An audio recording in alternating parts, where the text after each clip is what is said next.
Bonjour à tous, ici Eric Epting. Aujourd'hui, étudions ensemble la bonne façon de considérer les prospects. Un prospect, c'est quoi? C'est une personne, c'est un être humain. Et s'il est essentiel de vous détacher de leurs décisions, rappelez-vous, ce n'est pas parce que les gens ont besoin du produit phare de votre compagnie ou de l'argent généré par l'affaire que propose votre compagnie qu'ils en ont forcément envie. Eh bien, ne tombez pas non plus, à l'inverse, dans le travers de considérer les gens comme des numéros. Ce ne sont pas des numéros. En tant qu'être humain, ce sont des personnes avec des rêves, des attentes, des frères, des sœurs, des parents.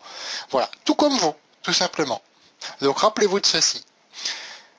Là encore, le fait d'en parler à suffisamment de personnes vous évitera de leur forcer la main pour qu'ils signent ou de mettre la pression sur vos distributeurs pour qu'ils parrainent davantage et de considérer les gens comme des numéros.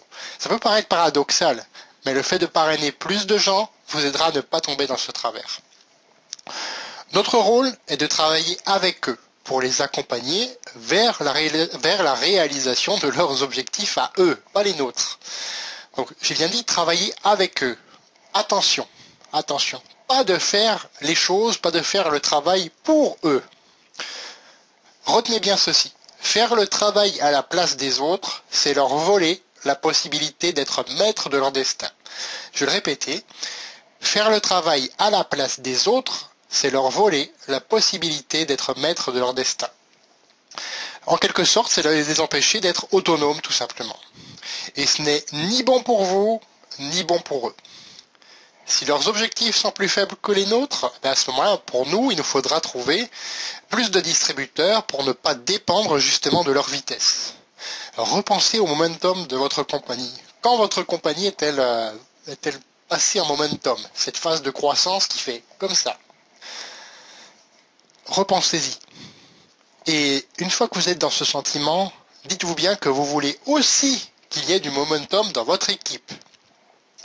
Et ce momentum dépend du nombre de personnes que vous allez parrainer.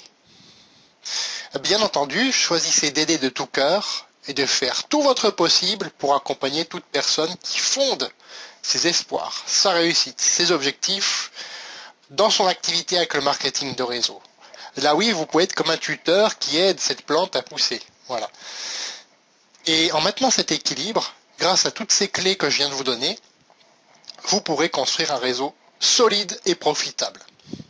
Dans ma prochaine vidéo, nous verrons une astuce pour optimiser encore votre prospection. Abonnez-vous, un lien va apparaître juste là en dessous dans la vidéo, recopiez-le dans votre navigateur, ou plus simple, cliquez simplement sur celui qui figure déjà dans la description de cette vidéo, et donc vous remplissez le formulaire et vous recevrez une vidéo par jour qui illustre une compétence par jour. Commentez cette vidéo, partagez-la, je suis certain qu'elle peut aider plein de monde. Je vous dis dans de prochaines vidéos. Au revoir.